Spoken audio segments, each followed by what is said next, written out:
बात करेंगे बड़ी खबरों के साथ में। अजमेर के आनंदेश्वर मंदिर में होली खेली गई, भक्तों ने खूब होली खेली। इस बीच तस्वीरें सामने आई, जमकर अबीर गुलाल के साथ में होली खेली गई।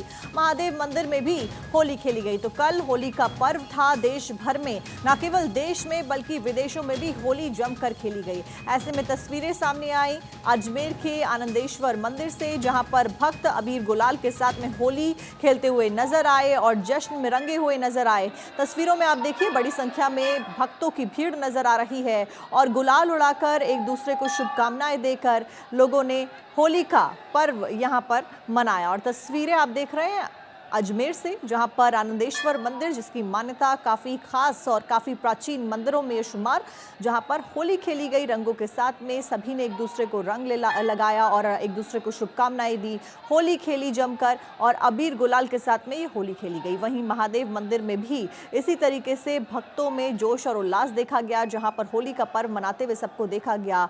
होली का पर्व बेहद खास रहा। बड़ी संख्या में भक्त यहां पर पहुंचे, जहां पर सुरक्षा व्यवस्था के चाक चौबंद किए गए थे, क्योंकि बड़ी संख्या में लोग पहुंच रहे थे। वहीं ये तस्वीरें सामने आती हैं अजमेर के आनंदेश्वर मंदिर से, जहां पर भक्तों ने एक दूसरे को गुलाल लगाया और नाचते गाते हुए भक्तों को देखा जा सकता है। आनंदेश्वर धाम की ये तस्वीरें, बड़ी संख्या में श्रद्धालु भगवान की पूजा के लिए पहुंचे।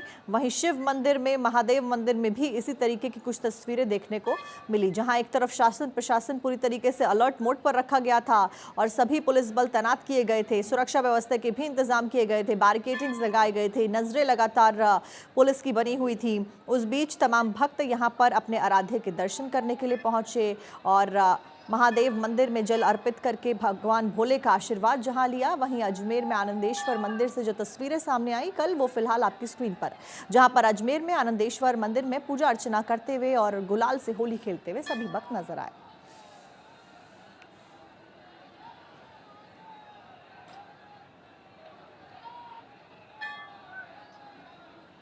और इस बीच अब अयोध्या से आपको तस्वीरें दिखाते हैं, जहां पर रामलला की ये पहली होली रही जब वो अपने महल में विराजमान हुए उसके बाद। और इस बीच फूलों की होली उनके साथ में खेली गई और ये तस्वीरें फिलहाल आपकी स्क्रीन पर। और देखिए तस्वीरें अयोध्या के राम मंदिर से, जहां पर रामलला के साथ में फूलों की होली खेली गई।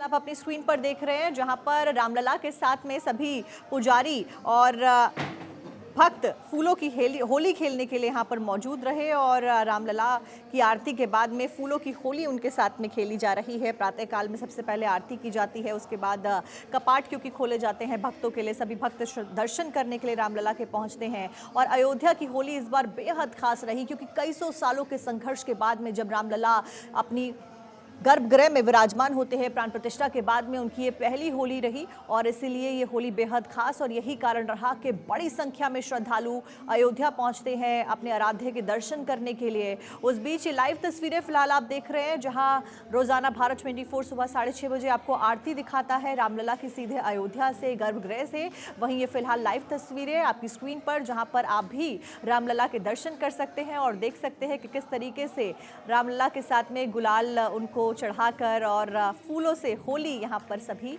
पुजारी खेलते हुए और संत खेलते हुए नजर आ रहे हैं। एक अलग ही माहौल और उत्साह देखा जा सकता है श्रद्धालुओं के बीच में, भक्तों के बीच में, पुजारियों के बीच में, संतों के बीच में।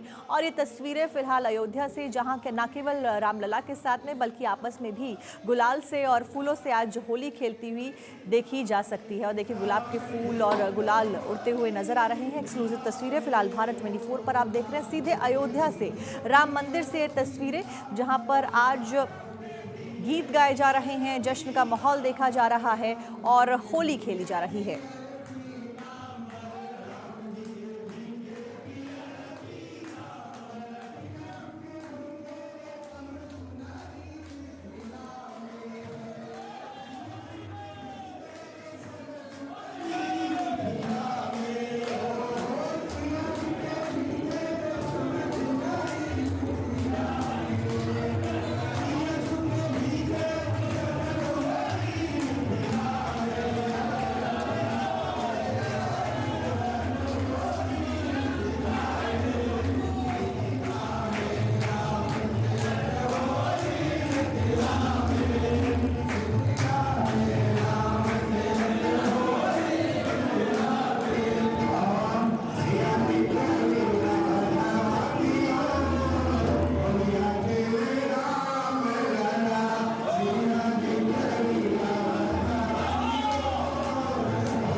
भारत 24 पर, जहां पर रामलला के साथ में होली खेलते हुए आप देख सकते हैं अयोध्या में फिलहाल बेहद खूबसूरत माहौल देखने को मिल रहा है। उत्साह और जोश सभी श्रद्धालुओं की शक्ल पे देखने को मिल रहा है और साथ साथ में संत और पुजारी यहाँ पर होली खेलते हुए नजर आ रहे हैं। फूलों के साथ में, गुलाल के साथ में, रामलला के साथ में होली यहाँ पर खेली जा रही है। तस्वीरें फिलहाल आपकी स्क्रीन पर।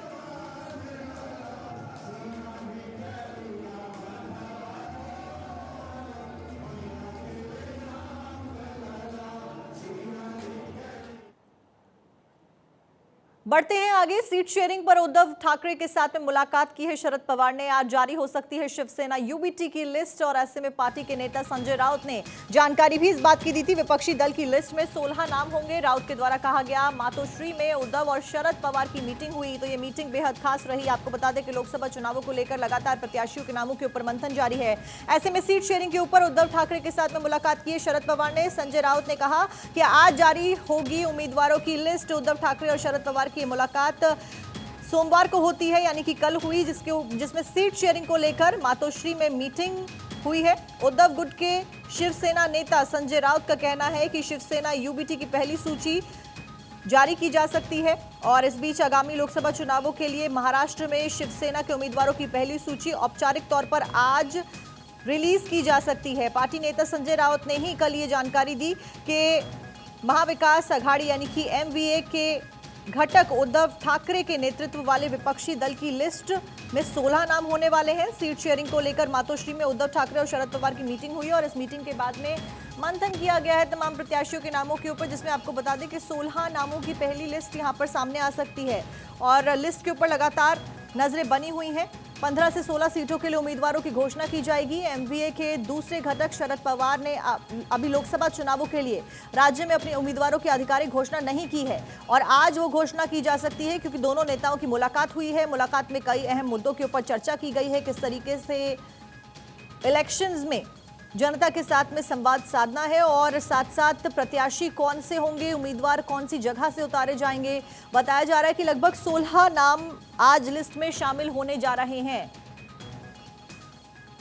आपको ये भी बता दें कि कांग्रेस, जो कि विपक्षी दलों के राज्य स्तरीय समूह का भी हिस्सा है, उसने कुछ अपने उम्मीदवार घोषित कर दिए हैं। एमवीए घटक, जो कि इंडिया ब्लॉक का ही हिस्सा है, उसने अभी तक सीट बंटवारे की व्यवस्था को अंतिम रूप नहीं दिया है, लेकिन कल जो मीटिंग हुई है उसमें बताया जा रहा है कि मीटिंग में डिस्कशंस हुए हैं, अंतिम रूप दिया गया है और लिस्ट आज जारी की जा सकती है। लोकसभा चुनावों के लिए सीट बंटवारे पर महाविकास अघाड़ी में सहमति नहीं बन पा रही है और इस बीच एनसीपी चीफ शरद पवार ने उद्धव ठाकरे के साथ में मुलाकात की है और इस मुलाकात के बाद में लिस्ट आज जारी की जा सकती है, जो जानकारी मिल रही है। किरोड़ी लाल को चुनाव लड़ा सकती है बीजेपी, ये जानकारी मिल रही है। दौसा लोकसभा से चुनाव लड़ा सकती है बीजेपी। आज घोषित हो सकता है प्रत्याशी का नाम। ऐसे में जसकौर किरोड़ी रिश्तेदारों को दिलाना चाहते हैं टिकट, दोनों रिश्तेदारों को दिलाना चाहते हैं टिकट। तो देखिए, फिलहाल बीजेपी से चुनाव यहां पर लड़ा जा सकता है। किरोड़ी लाल के द्वारा ये जानकारी मिल रही है। कहा जा रहा है कि दौसा लोकसभा से चुनाव लड़ा सकती है बीजेपी और आज घोषित हो सकता है प्रत्याशी का नाम। इस बीच जसकौर किरोड़ी रिश्तेदारों को दिलाना चाहते हैं टिकट। अब बीजेपी किस निर्णय के साथ में सामने आती है वो देखने वाली बात, क्योंकि लगातार जो नारे दिए जा रहे हैं 400 पार के और जिस तरीके से तमाम जो लिस्ट बीजेपी के द्वारा जारी की गई हैं उसमें जिताऊ उम्मीदवार के क्राइटेरिया को देखते हुए ही नामों को आगे रखा गया है। ऐसे में क्या बीजेपी किरोड़ी लाल को आगे रखती है या फिर कुछ और निर्णय लेती है, ये देखना महत्वपूर्ण। लेकिन फिलहाल जो सोर्सेस के हवाले से जानकारी है उसके अनुसार किरोड़ी लाल को चुनाव लड़ा सकती है भारतीय जनता पार्टी।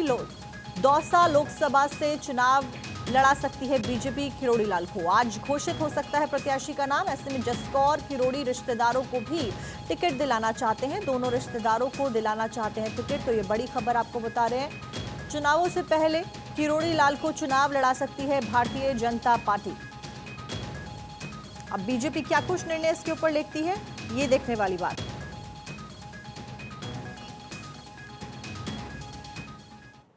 बढ़ते हैं आगे, बात करते हैं केजरीवाल की गिरफ्तारी का विरोध हो रहा है लगातार, और विरोध में आम आदमी पार्टी लगातार सड़क पर धरना प्रदर्शन कर रही है और आज मुख्यमंत्री आवास का घेराव किया जाएगा आम आदमी पार्टी के द्वारा। इस बीच गिरफ्तारी का विरोध कर रही है आम आदमी पार्टी। 31 मार्च को विपक्षी दल विशाल रैली भी करने जा रहे हैं। रामलीला मैदान में इस रैली को रखा गया है। आपको बता दें कि लगातार अरविंद केजरीवाल का विरोध किया जा रहा है, कार्यकर्ताओं के द्वारा, समर्थकों के द्वारा, मंत्रियों के द्वारा, आम आदमी पार्टी के द्वारा बड़े स्तर पर प्रदर्शन किया जा रहा है। कभी देशव्यापी आंदोलन आम आदमी पार्टी बुला रही है, कभी पीएम आवास की घेराव की योजना यहां पर बनाई जा रही है, क्योंकि अरविंद केजरीवाल की गिरफ्तारी को आम आदमी पार्टी अवैध बता रही है, गलत बता रही है और केजरीवाल ने कुछ नहीं किया है। और मैं भी केजरीवाल के हैशटैग को ट्रेंड कराया जा रहा है। और देखिए, आप तस्वीरें भी देख रहे हैं, महिलाएं किस तरीके से प्रोटेस्ट करती हुई नजर आ रही हैं अरविंद केजरीवाल की गिरफ्तारी के खिलाफ। हालांकि भारतीय जनता पार्टी दूसरी तरफ विरोध प्रदर्शन वो भी कर रही है और उनका सीधे तौर पर कहना है कि मुख्यमंत्री को इस्तीफा देना चाहिए। लेकिन फिलहाल आम आदमी पार्टी बड़े स्तर पर यहां प्रदर्शन कर रही है। केजरीवाल फिलहाल ईडी की कस्टडी में है और ईडी की रिमांड पर हैं। लगातार उनसे पूछताछ की जा रही है। ऐसे में आम आदमी पार्टी विरोध दर्ज कराती हुई नजर आ रही है और आने वाले समय में भी विरोध बड़े स्तर पर आम आदमी पार्टी के द्वारा लगातार जारी रहने वाला है, कह दिया गया है। इस बीच बीजेपी का विरोध प्रदर्शन है। आज मुख्यमंत्री केजरीवाल के विरोध में बीजेपी ने मोर्चा खोल दिया है। बीजेपी कर रही है इस्तीफे की मांग। दिल्ली सचिवालय तक प्रदर्शन किया जाएगा। दिल्ली बीजेपी अध्यक्ष वीरेंद्र सचदेवा और इस बीच उनके नेतृत्व में यह बड़ा प्रदर्शन यहां पर किया जाएगा। ज्यादा जानकारी के साथ केशव हमारे सहयोगी हमारे साथ जुड़ रहे हैं। केशव, दोनों ही पार्टियां फिलहाल प्रदर्शन करती हुई नजर आ रही हैं, क्या कुछ आज देखने को मिलने वाला है? क्योंकि बीजेपी जहां इस्तीफे की मांग कर रही है, वहीं आम आदमी पार्टी गिरफ्तारी को और ईडी की द्वारा एक्शन लिए जाने को ही गलत ठहरा रही है। जी बिल्कुल, देखिए आज दिल्ली में दोनों पार्टी दिल्ली के मुख्यमंत्री अरविंद केजरीवाल के गिरफ्तारी पर सड़क पर उतरेगी। जहां एक तरफ बीजेपी अरविंद केजरीवाल के इस्तीफे की मांग को लेकर आज प्रोटेस्ट करेगी, तो वही जो अरविंद केजरीवाल की गिरफ्तारी हुई है उसे असंवैधानिक बताने के लिए आम आदमी पार्टी भी प्रोटेस्ट करेगी। तो दिल्ली की सड़कों पर आज दोनों पार्टी एक तरफ उतरेगी तो दूसरी तरफ आम आदमी पार्टी है वो इस गिरफ्तारी के विरोध में और बीजेपी केजरीवाल के इस्तीफे की मांग को लेकर आज दिल्ली सचिवालय तक मार्च करेगी। और दिल्ली प्रदेश बीजेपी अध्यक्ष वीरेंद्र सचदेवा के नेतृत्व में ये प्रोटेस्ट किया जा रहा है कि दिल्ली के मुख्यमंत्री अरविंद केजरीवाल अपने पद से इस्तीफा दे, क्योंकि अरविंद केजरीवाल अभी ईडी के रिमांड में चल रहे हैं, इसलिए जो दिल्ली का कामकाज है वो रुका हुआ है, इसलिए दिल्ली के मुख्यमंत्री अपने पद से इस्तीफा दें। अच्छा केशव, इस बीच कौन से वो बड़े चेहरे होने वाले हैं जो आम आदमी पार्टी के प्रोटेस्ट में शामिल होंगे और कौन से वो चेहरे होंगे जो बीजेपी के प्रोटेस्ट में शामिल होते हुए नजर आने वाले हैं? देखिए साक्षी, आम आदमी पार्टी के जितने भी मंत्री हैं दिल्ली सरकार में वो सभी और जो नेता है वो सभी प्रोटेस्ट में मौजूद रहेंगे। तो वही बीजेपी के प्रोटेस्ट में दिल्ली प्रदेश बीजेपी अध्यक्ष वीरेंद्र सचदेवा, सातों मौजूदा सांसद और जो प्रत्याशी हैं वो नेता सभी मौजूद रहेंगे। दिल्ली बीजेपी की तरफ से अरविंद केजरीवाल के इस्तीफे की मांग को लेकर जो प्रोटेस्ट बुलाई गई है उसमें। अच्छा केशव, फिलहाल बड़ी जिम्मेदारी शासन प्रशासन के ऊपर भी आ जाती है, क्योंकि लगातार हम देख रहे हैं जिस स्तर पर प्रोटेस्ट की जा रही है। जिस दिन अरविंद केजरीवाल को कोर्ट में पेश किया जाना था उस दिन भी हमने देखा रूट्स डाइवर्ट किए गए, आईटीओ को बंद रखा गया। फिलहाल आज क्या कुछ दिशा निर्देश पुलिस को दिए गए हैं, क्योंकि सुरक्षा व्यवस्था के चाक चौबंद रखना ऐसी प्रोटेस्ट के बीच में बहुत अनिवार्य हो जाता है? बिल्कुल साक्षी, देखिए सुरक्षा व्यवस्था के चाक चौबंद रखा गया है। अगर जरूरत पड़ेगा तो फिर कुछ रूट को टेम्पररी बंद भी कर दिया जाता है दिल्ली पुलिस के द्वारा, लेकिन फिलहाल ऐसे पहले से कोई रूट बंद करने की घोषणा नहीं की गई है पुलिस की तरफ से। लेकिन जरूरत पड़ेगी तो पुलिस एट ए टाइम कुछ रूट को बंद कर देती है, लेकिन पुलिस की पूरी व्यवस्था सुरक्षा चौक चौबंद है। जगह जगह अभी भी ब्रैकेटिंग लगाई गई है, क्योंकि आए दिन देखने को मिलता है कि अलग अलग पार्टी की तरफ से अलग अलग जगह प्रोटेस्ट शुरू हो जाती है अचानक, तो इसी के लिहाज से सुरक्षा व्यवस्था सुरक्षा व्यवस्था के चाक चौबंद कर दिए गए। दोनों ही पार्टी आज अपने अपने मुद्दों को लेकर प्रदर्शन करती हुई नजर आने वाली है दिल्ली की सड़कों पर। फिलहाल बहुत बहुत शुक्रिया केशव। और इसी के साथ में खबरों का सिलसिला आगे बढ़ाते हुए अगली बड़ी खबर उत्तर प्रदेश से जो कि आ रही है। माफिया मुख्तार अंसारी की तबियत खराब हो गई है। देर रात जेल में तबियत खराब हुई है मुख्तार अंसारी की। बांदा मेडिकल कॉलेज के आईसीयू में भर्ती कराया गया मुख्तार अंसारी को। तो ये बड़ी जानकारी आप तक साझा कर रहे हैं। मुख्तार अंसारी फिलहाल बांदा जेल में बंद हैं और इस बीच उनकी तबियत खराब होने की जानकारी मिल रही है, जिसके बाद उन्हें तुरंत अस्पताल में भर्ती कराया गया है। बताया जा रहा है कि उनकी तबियत इस स्तर पर बिगड़ी है कि उन्हें आईसीयू में भर्ती कराया गया है। तो ये बड़ी खबर मुख्तार अंसारी से जुड़ी, जहां पर बांदा जेल में मुख्तार अंसारी की तबियत खराब हुई है। एहतेशाम ज्यादा जानकारी के साथ हमारे साथ जुड़ गए। एहतेशाम, क्या कुछ अपडेट, तबियत किस कारणवश बिगड़ी है और फिलहाल क्या कुछ डॉक्टर्स का कहना है? देखिए, बांदा जेल में बंद मुख्तार अंसारी की तबीयत अचानक बिगड़ने से देर रात डॉक्टरों की टीम ने उनका चेकअप किया है, दवाई वगैरह दिया है और बताया जा रहा है कि रमजान के महीने में रोजा रखने की वजह से खान पान में कुछ कमी हुई, जिससे उनके शरीर में कमजोरी हुई है और कई बीमारी पहले से भी थी। डॉक्टरों की टीम भी चेक कर रही है, जरूरत पड़ी तो उनको सरकारी हॉस्पिटल ले जाकर भी इनका इलाज किया जाएगा। वही वरिष्ठ अधिकारियों का कहना है कि ये रूटीन प्रक्रिया, पहले भी तबीयत बिगड़ी हुई थी, तबीयत उनका इलाज किया गया था और दवाई दी गई थी। जी ठीक है। और क्योंकि एहतेशाम जानकारी ये भी थी कि कुछ दिन पहले ही उन्होंने अपनी जान को खतरा बताया था और ऐसे में अब अचानक से उनकी तबीयत बिगड़ गई है, तो और क्या कुछ अपडेट आपके पास है इसके रिगार्ड? देखिए, मुख्तार अंसारी ने इस बात का जिक्र किया था कि उनको खाने में जहर देकर उनकी जान ली जा सकती है और कई बार ऐसी कोशिश की गई है, लेकिन कोई भी इस मामले में कोई भी अधिकारी कुछ बोलने को तैयार नहीं है। तो जेल एक सुरक्षित जगह होती है और ऐसे में स्वास्थ्य को लेकर लगातार वो। तो क्या पुलिस भी इस पूरे मामले में इन्वेस्टिगेट कर रही है कि आखिरकार तबीयत कैसे बिगड़ी है अचानक, क्योंकि कुछ दिन पहले ही वो खतरा बताते हैं और अचानक से फिर तबीयत बिगड़ जाती है? देखिए, जेल मैनुअल के हिसाब से वहाँ पे डॉक्टर की टीम इलाज कर रही है और अभी आपको हम बताते कि 3 दिन पहले ही डीजी ने जेलर और साइड डिप्टी जेलर दोनों को हटा दिया था। उसका आरोप था कि इन लोगों ने मुख्तार अंसारी की मदद किया था। तो कहीं न कहीं इंटरनली जेल का मामला है और अधिकारी मामले में जल्द से जल्द खुलासा करेंगे कि आखिर क्या वजह है, तबीयत क्यों बिगड़ी और क्या वजह है। तो डॉक्टरों की टीम चेकअप कर रही है, चेकअप की रिपोर्ट आने के बाद ही तफसील साफ हो पाएगी। जी ठीक है एहतेशाम, जानकारी आपने दी, बहुत बहुत शुक्रिया आपका। नजरें लगातार खबर पे हमारी बनी हुई है। इस बीच आगे बढ़ते हुए अगली खबर का रुख करते हैं। आज नागौर के दौरे पर मुख्यमंत्री भजनलाल शर्मा रहने वाले हैं। लोकसभा सीट से प्रत्याशी के नामांकन में शामिल होने के लिए पहुंच रहे हैं। डॉक्टर ज्योति मिर्धा के नामांकन में शामिल होंगे भजनलाल शर्मा। सीकर में भी प्रत्याशी के नामांकन में शामिल होने के लिए खुद मुख्यमंत्री मौजूद रहने वाले हैं। आपको बता दें कि राजस्थान के मुख्यमंत्री हैं भजनलाल शर्मा। ऐसे में प्रत्याशियों के नामांकन में शामिल होने के लिए पहुंच रहे हैं। सुमेधानंद सरस्वती करेंगे नामांकन पत्र दाखिल। गोरखपुर में आज मनाई जाएगी होली। मुख्यमंत्री योगी आदित्यनाथ भी इस होली समारोह में शामिल होने जा रहे हैं। भगवान नरसिंह की रंग भरी शोभा यात्रा का शुभारंभ आज होगा। मुख्यमंत्री योगी आदित्यनाथ इस शुभारंभ में ऐसे में मौजूद रहने वाले हैं। तो होली का पर्व देखिए उत्तर प्रदेश में खासा मान्यता रखता है और होली के पर्व को कई दिन पहले से मनाना शुरू कर दिया जाता है और कई दिन बाद तक भी लोग इस पर्व को मनाते रहते हैं। और गोरखपुर में आज मनाई जाएगी होली। ऐसे में मुख्यमंत्री योगी आदित्यनाथ अपने गृह जनपद यानी कि गोरखपुर में आज मौजूद रहने वाले हैं। मुख्यमंत्री योगी आदित्यनाथ आज खुद इस होली के समारोह में शामिल होंगे। भगवान नरसिंह की रंग भरी शोभा यात्रा का आज से शुभारंभ होगा और इस शुभारंभ के मौके पर होली भी खेली जाएगी और इस बीच खुद मुख्यमंत्री योगी आदित्यनाथ मौजूद रहने वाले हैं। मुख्यमंत्री योगी आदित्यनाथ ही इस यात्रा का शुभारंभ करते हुए नजर आने वाले हैं।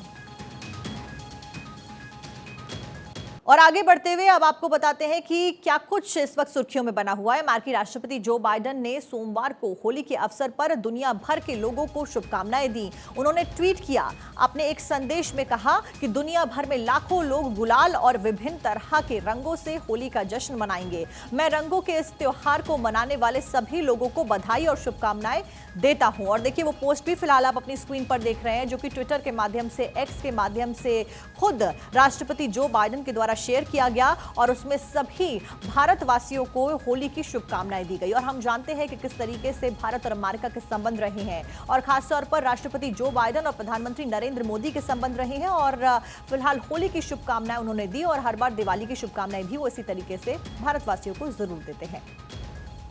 और देखिए इस बीच 20 दिन से भूख हड़ताल पर सोनम वांगचुक है। लद्दाख को पूर्व राज्य बनाने की मांग यहां पर उनके द्वारा की जा रही है। स्थानीय लोगों के लिए नौकरी के आरक्षण वो मांग रही हैं। लेह और कारगिल के लिए संसदीय सीट की भी मांग की जा रही है। लेह में 0 से नीचे के तापमान में भूख हड़ताल पर बैठे हुए नजर आ रहे हैं। 20 दिन के भूख हड़ताल पर सोनम वांगचुक है और ऐसे में तस्वीरें भी सामने आई हैं और वो आप अपनी स्क्रीन पर फिलहाल देख रहे हैं।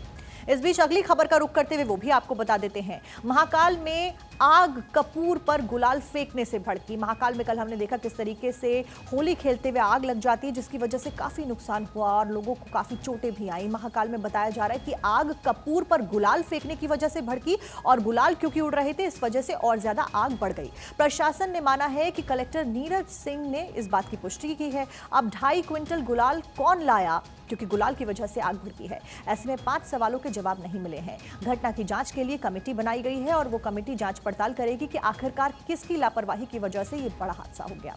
इस बीच आगे बढ़ते हुए अगली खबर सदगुरु से जुड़ी हुई। सदगुरु जग्गी वासुदेव ने हेल्थ अपडेट दिया है और ये फोटोग्राफ भी उनके द्वारा शेयर की गई, वीडियो उनके द्वारा शेयर किया गया। ब्रेन सर्जरी के बाद में हेल्थ अपडेट उनका जारी किया गया है। अस्पताल से अखबार पढ़ते हुए फोटो भी उनके द्वारा यहाँ पर शेयर की गई है। दिल्ली के अपोलो हॉस्पिटल में उनकी सर्जरी हुई, जिसके बाद लगातार वो रिकवरी कर रहे हैं। आपको बता दें कि उनको वेंटिलेटर पर भी डाला गया था। हालत गंभीर बताई गई थी डॉक्टर्स के द्वारा शिवरात्रि के बाद में, लेकिन फिलहाल वो स्टेबल हैं और जल्दी रिकवरी भी कर रहे हैं। इस बीच आगे बढ़ते हुए अगली खबर, कंगना पर कांग्रेस की सुप्रिया की आपत्तिजनक पोस्ट के ऊपर यह खबर, जहां पर सफाई में सुप्रिया के स्टेटमेंट सामने आए हैं। मेरे अकाउंट से किसी ने हैक करके ये पोस्ट किया, सुप्रिया के द्वारा कहा गया है। एक्ट्रेस बोली है कि हर महिला गरिमा की हकदार है। आपको बता दें कि सुप्रिया के द्वारा एक पोस्ट किया गया था। सुप्रिया श्रीनेट का ये वही पोस्ट है जिसमें कंगना रनौत को लेकर आपत्तिजनक टिप्पणी की गई थी, जिसके बाद ये मामला गर्माता हुआ नजर आया। सुप्रिया श्रीनेट ने अपना रिएक्शन दिया और कहा है कि मेरा अकाउंट हैक कर लिया गया था और उसके द्वारा ये पोस्ट किया गया था। फिलहाल आगे बढ़ते हुए अगली खबर, नीति आयोग की पूर्व महिला कर्मचारी की मौत हो गई है। दरअसल ब्रिटेन में उनकी मौत हो गई है। साइकिल से घर लौटते वक्त ट्रक ने उनको कुचल दिया। ये बड़ा एक्सीडेंट हुआ और उन्होंने दम तोड़ दिया। लंदन में पीएचडी कर रही थी चेसिता कोचर, और चेसिता कोचर अब नहीं रही हैं। नीति आयोग की पूर्व महिला कर्मचारी रही हैं और इस बीच एक्सीडेंट में उनकी मौत हो गई लंदन में। खबर अब हिमाचल से। हिमाचल के मुख्यमंत्री का स्टेटमेंट सामने आया है। चारों सीटों पर नए चेहरे चुनाव लड़ते हुए नजर आएंगे। हिमाचल के द्वारा ये मुख्यमंत्री के द्वारा कहा गया है, संगठन में काम करने वालों को मौका दिया जाएगा। सुक्खू के द्वारा कहा गया है, नामांकन शुरू होने से हफ्ते भर पहले ही ऐलान किया जाएगा। तो हिमाचल की सियासत अलग अलग मोड़ लेती हुई नजर आई। उस बीच सीएम सुक्खू का स्टेटमेंट सामने आया। चारों सीटों पर नए चेहरे चुनाव लड़ने जा रहे हैं। आगे बढ़ते हुए बात अब कांग्रेस की। कांग्रेस ने छठी लिस्ट जारी कर दी। राजस्थान से इसमें 4 उम्मीदवारों के नाम शामिल थे। तमिलनाडु से 1 नाम शामिल रहा। उस लिस्ट की तस्वीर भी आप अपनी स्क्रीन पर देख रहे हैं। पार्टी ने अब तक 190 उम्मीदवारों को मैदान में उतार दिया है और बीजेपी की अगर बात करें तो वो कई मायनों में आगे चल रही है, क्योंकि बीजेपी ने कई सारे प्रत्याशियों की घोषणा अब तक कर दी है। उम्मीदवारों का ऐलान किया कांग्रेस ने कल। कोटा से प्रहलाद गुंजल, अजमेर से रामचंद्र चौधरी का नाम इसमें शामिल रहा। इस बीच आगे बढ़ते हुए अगली खबर, जगदलपुर में बच्चों ने नशेड़ी टीचर को पीट दिया और वो वीडियो भी सामने आया। टीचर को चप्पल जूतों से पीटकर बच्चों ने भगाया और ये वीडियो अब सोशल मीडिया पर वायरल हो रहा है। छत्तीसगढ़ में नशे में धुत होकर रोज स्कूल ये पहुंचाता था और गाली गलौज भी करता था। बच्चों ने टीचर की जमकर पिटाई की। होली पर अयोध्या और मथुरा से लेकर अमेरिका तक रंग उड़ते हुए नजर आए। तस्वीरें बेहद खूबसूरत सामने आई। अयोध्या में रामलला के लिए फूलों का गुलाल बनाया गया और फूलों और गुलाल के साथ में होली खेली गई। अहमदाबाद के स्वामी नारायण मंदिर में होली खेली गई। फूलों वाली होली यहां पर खेली गई और तस्वीरें अयोध्या से सामने आई, मथुरा से सामने आई और अलग अलग जगहों से सामने आई। वहीं जो तस्वीरें आप अपनी स्क्रीन पर देख रहे हैं, ये वृंदावन की तस्वीरें हैं, जहां पर होली एक अलग तरीके से मनाई जाती है। लठ मार होली, लड्डू मार होली, फूल के साथ होली और गुलालों के साथ में होली। और इस बीच किस तरीके से होली मनाई गई, ये हमने आपको दिखाया।